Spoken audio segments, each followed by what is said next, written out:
Brand कथा बाई Haritrishi Purohit. KBC नामे ब्रांड। કોણ બનેગા કરોડપતિએ ભારતીય ટીવી ઇન્ડસ્ટ્રીમાં નવો ઇતિહાસ લખ્યો છે। અમિતાભે હમણાં ફેરવેલ સ્પીચ આપીને આ સિઝન પૂરી કરી દીધી છે, પણ એ બ્રાન્ડ અણનમ રહેશે। 2000ની સાલમાં શરૂ થયેલ કોણ બનેગા કરોડપતિ કેબીસીની પહેલી સિઝને રામાયણ મહાભારત સિરિયલની જેમ પ્રાઇમ ટાઈમમાં કર્ફ્યુ કરાવી દીધો હતો। 20 વર્ષથી અણનમ રહેલા શોની ધમાકેદાર એન્ટ્રી એ ઇન્ડિયન ટેલિવિઝનનો ઇતિહાસ બદલાવી નાખ્યો। સૌથી સફળ શો બ્રાન્ડ।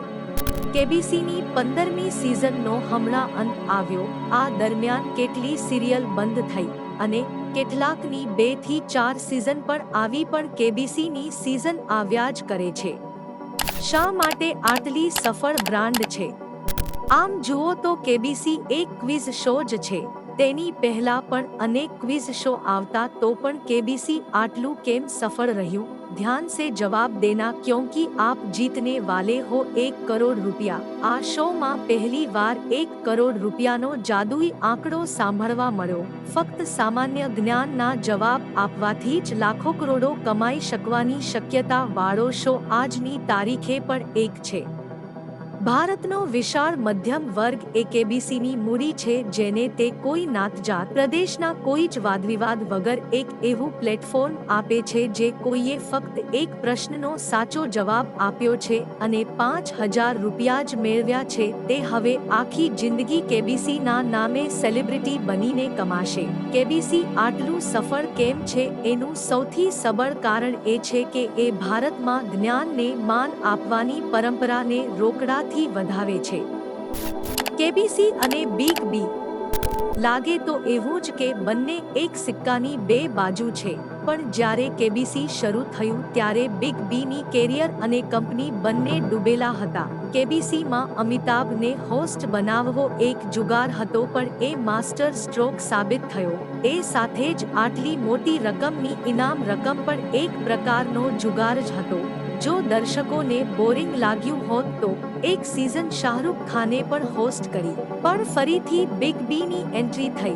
શોનું ફોર્મેટ એવું છે કે જેમાં ક્વિઝનો જવાબ આપનાર દર્શકો અને સસ્પેન્સનું એક ત્રિકોણ રચાતું હોય છે અને બિગ બી એ આ ત્રિકોણને બેલેન્સ કરવામાં મહારત હાંસિલ કરી છે। કેબીસીનું હરીફ કોણ? આમ તો પ્રાઇમ ટાઈમ પર અનેક સિરિયલ અને ન્યૂઝના રૂપે હરીફ જ હરીફ છે। 10 કા દમ જેવા અનેક શો પણ આવ્યા અને વધુ ઇનામ પણ જાહેર થયા, પણ જ્ઞાન અને મનોરંજનનું કોકટેલ ફક્ત કેબીસી પાસે જ છે। KBC brand strategy. કેબીસીનો પ્રોમો હોય કે એપિસોડની ઉદ્ઘોષણા વાળા પ્રોમો, આઉટડોર, ટીવી, ડિજિટલ એમ દરેક માધ્યમથી દર્શકોને ખેંચવા માટે પ્રયત્ન કરવામાં આવે છે।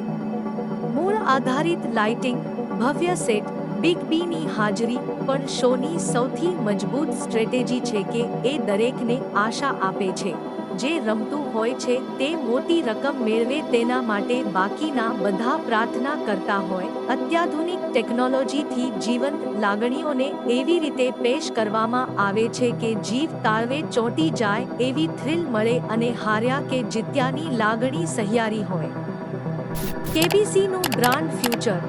જેમ આગળ કહ્યું તેમ વિશાળ માધ્યમ વર્ગને અનેરી આશા અને વિશ્વાસ આપતા કરોડો દર્શકો તો હજી મળી રહ્યા છે, પણ બહુ સંખ્યામાં વધી નથી રહ્યા। આગામી સમયમાં નવી લાઇફલાઇન કે હજી વધુ ઇનામી રાશિ વડે કે થોડું અલગ ફોર્મેટથી નવા દર્શકો મેળવવા કેબીસી સક્ષમ છે, કારણ કે ડિમાન્ડ તો છે, એને નવી રીતે નવા માધ્યમથી કેવી રીતે પહોંચી શકાય તેમાં કેબીસી માહિર છે।